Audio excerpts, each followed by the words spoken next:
When Jung spoke about the path of life, he used a very particular word, individuation.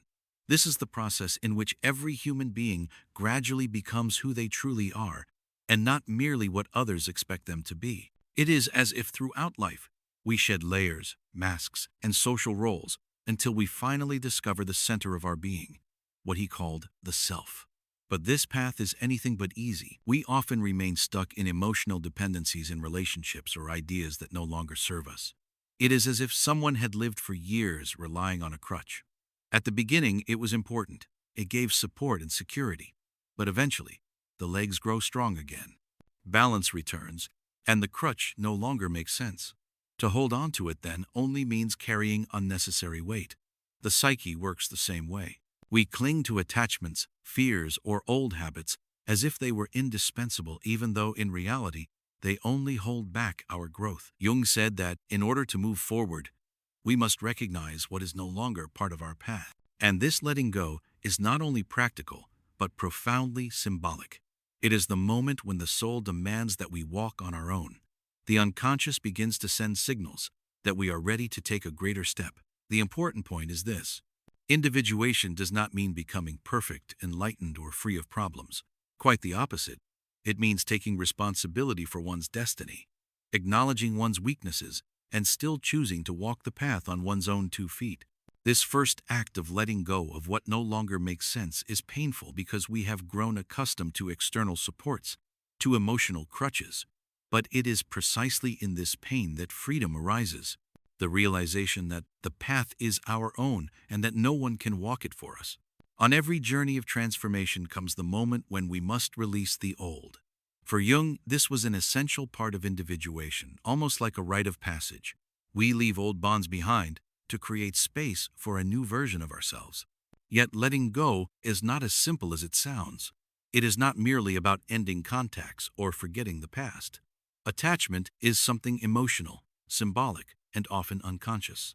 Sometimes we still cling to people who have long since left our lives simply because a part of us has not yet processed what that relationship meant. It is like keeping clothes that no longer fit.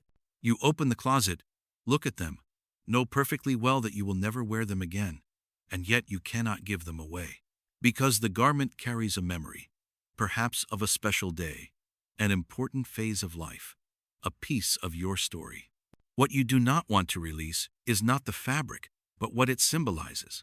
It is the same with people. We hold on to bonds that have lost their function because they represent something deeper for us. Security, belonging, or a kind of love we longed for but never truly received. That is why it is important to understand letting go does not mean rejection. It does not mean denying the past or pretending it had no value.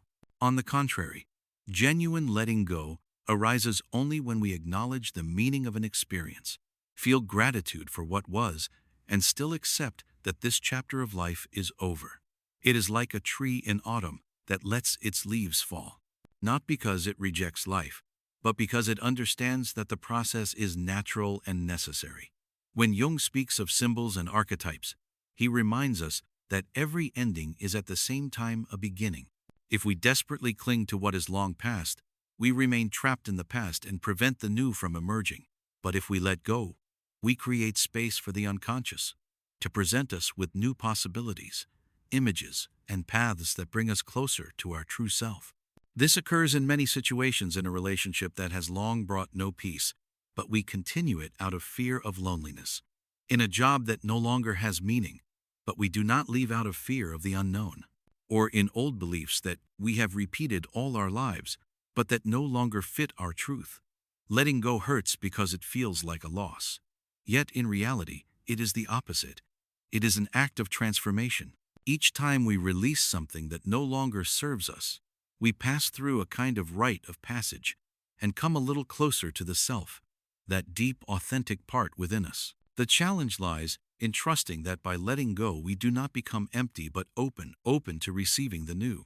And now I am curious, what was the hardest thing you ever had to part with in your life? Feel free to write it in the comments. I look forward to reading about your experience. And if this content resonates with you, subscribe to the channel and leave a like. That way, I can continue sharing deep thoughts with you. A large part of human suffering arises because we struggle to deal with our own shadow side. Jung said that the shadow is the hidden part of our psyche, everything we do not want to see or admit within ourselves, impulses, weaknesses, desires, and fears that we would rather repress precisely because we ignore them. They distort our lives. A simple example. We strive to be kind, patient, and understanding even toward people who do not appreciate it at all. Behind this is not only genuine generosity, often there is also an unconscious part that fears rejection and desperately seeks acceptance at any cost. As long as we do not recognize this part, we remain stuck in hurtful relationships, believing that endlessly giving is the right attitude. Yet, it is precisely this that prolongs the pain. If we do not confront the shadow, it controls us. Boundless kindness, for instance, can mask a hidden fear of saying no, or the fear of seeming selfish, or an unconscious need to constantly prove one's worth. The more we repress this, the more we find ourselves in situations that drain us and distance us from ourselves. Jung emphasized, confronting the shadow does not mean becoming a bad or negative person, but rather accepting what we otherwise repress. The problem is not the shadow itself, but the fact that we keep it hidden and allow it to act unconsciously. Suffering in this sense is a signal.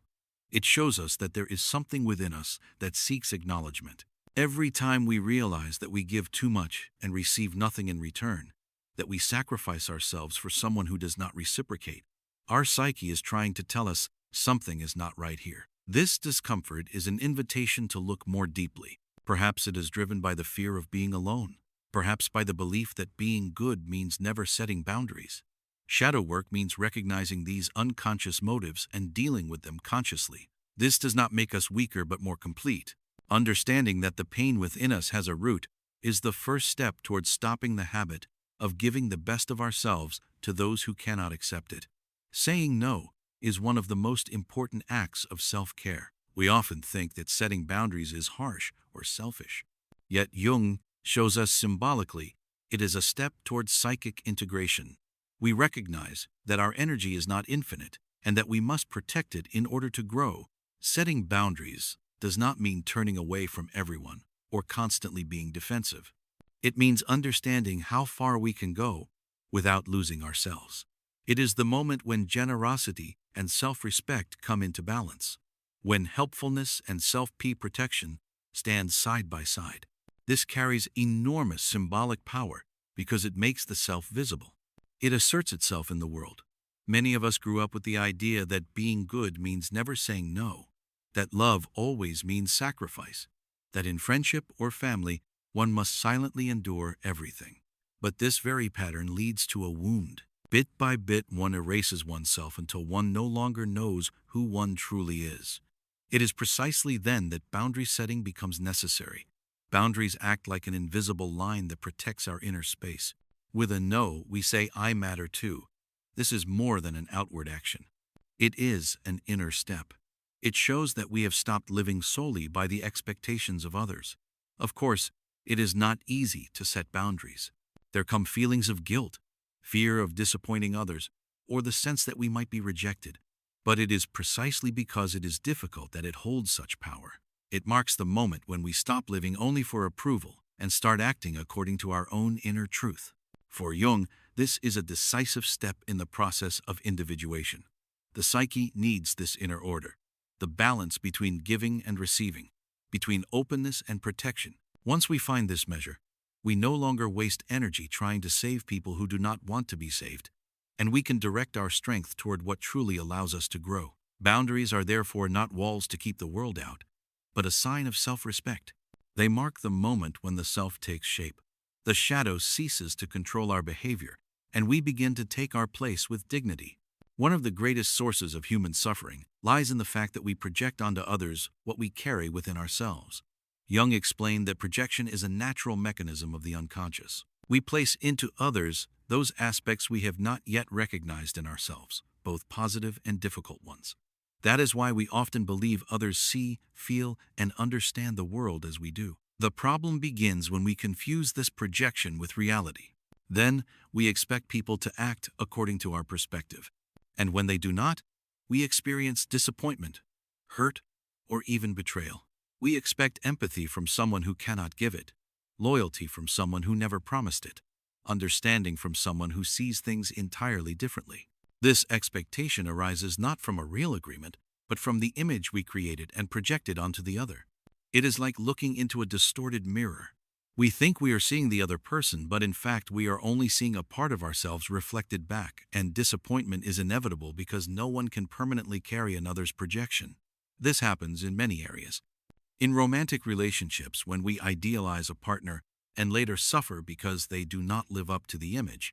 In friendships, when we expect complete understanding and feel abandoned when the other has their own priorities, or at work when we assume everyone is as committed as we are and then despair over indifference. The error lies in believing that others exist to fulfill our expectations. This illusion distances us both from the reality of the other and from our own inner truth.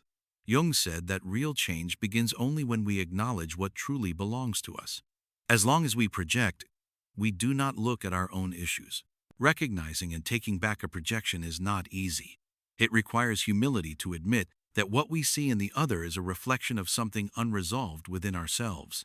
Yet, this step is liberating. We stop imposing roles on others that were never theirs, and instead recognize our own aspects that need to be worked through. Projections, therefore, are not enemies. They are clues pointing to what is hidden in the psyche.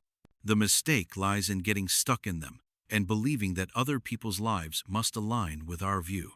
The path of individuation demands that we pierce this veil to recognize what is projection and to give the other person back the right to be themselves. One of the most common illusions is believing we can change people. We talk, explain, try to open their eyes as if we could push someone into awareness or growth.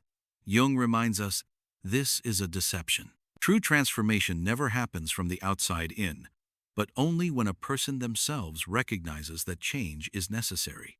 We often see the problems of others with perfect clarity, the recurring patterns, the obvious mistakes, the way they hurt themselves and others. And within us grows the urge to show the way, to offer solutions, to provide answers. But this rarely works because the psyche has its own rhythm. No real change occurs until the person is ready to look inward. It is like trying to wake someone who is still dreaming. You can shake them, you can insist, but they will close their eyes again. Only when the dream is over do they truly awaken. In the same way, no one changes simply because another says they should. Transformation requires the inner struggle, the courage to face one's own shadow, and the willingness to let go of old patterns that, though painful, are familiar. How often do we waste energy trying to save someone? We attempt to heal, advise, and carry burdens that are not ours, and the result is almost always frustration. The other remains the same, and we are left exhausted. This happens because we confuse compassion with control. Helping is possible, but only to the extent that the other allows it. If we go beyond that, we deny the truth that change is always a solitary process and that every person must walk their own path. Jung emphasized, true work begins only when consciousness turns inward. As long as we blame the world, our parents, friends, or society, we remain on the surface. Only when we recognize that the root lies within ourselves does real transformation occur.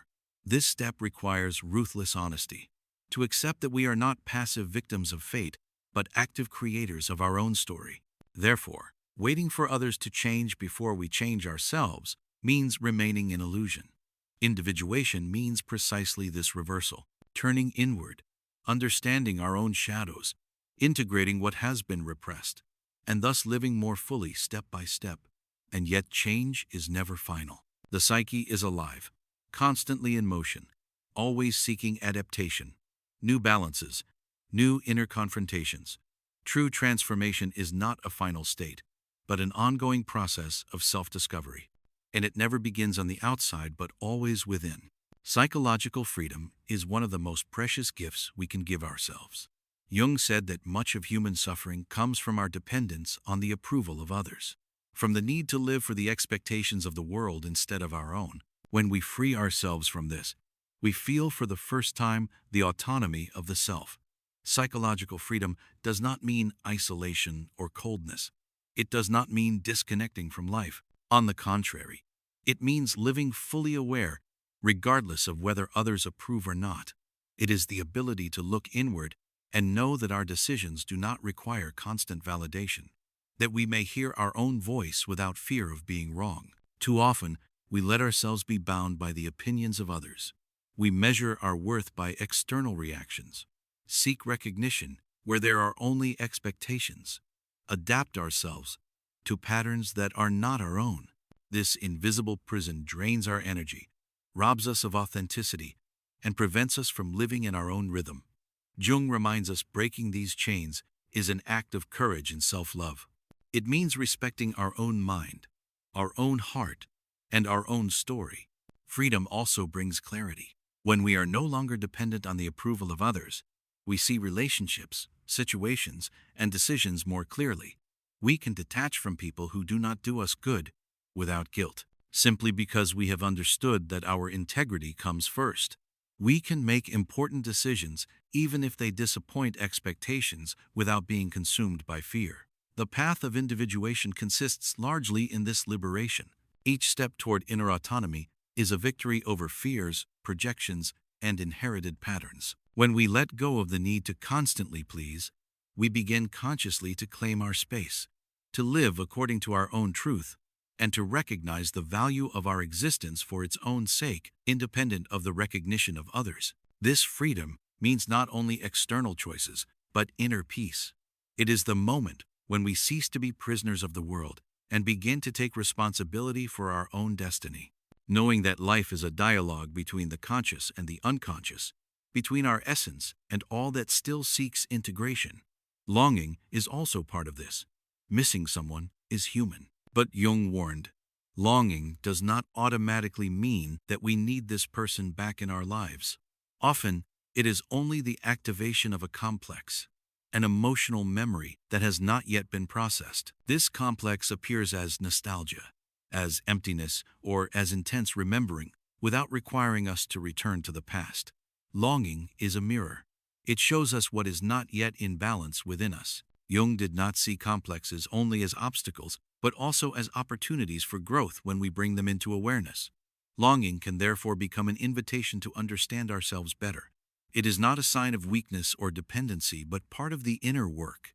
In practice, it appears like this. We think of an old relationship, feel a sting in the heart, but that does not mean we must go back.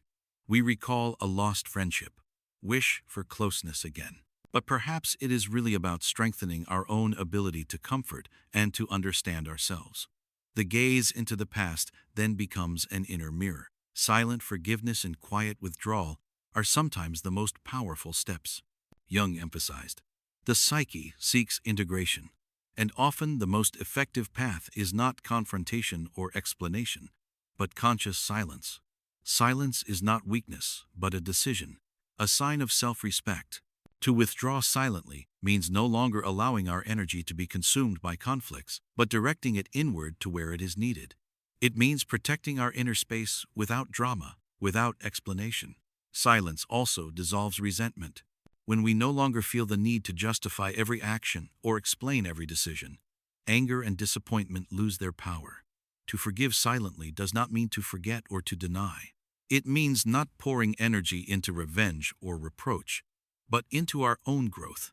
In this way, we strengthen our inner boundary and create space for the connections that truly matter to find their natural order. In the end, silence is a powerful ally in the process of individuation. It shows us that self-care and inner transformation need no stage. True growth often takes place in secret, in the quiet space where the soul reorganizes itself, learns, and becomes stronger. To choose silence means to choose one's own freedom. Don't forget to subscribe.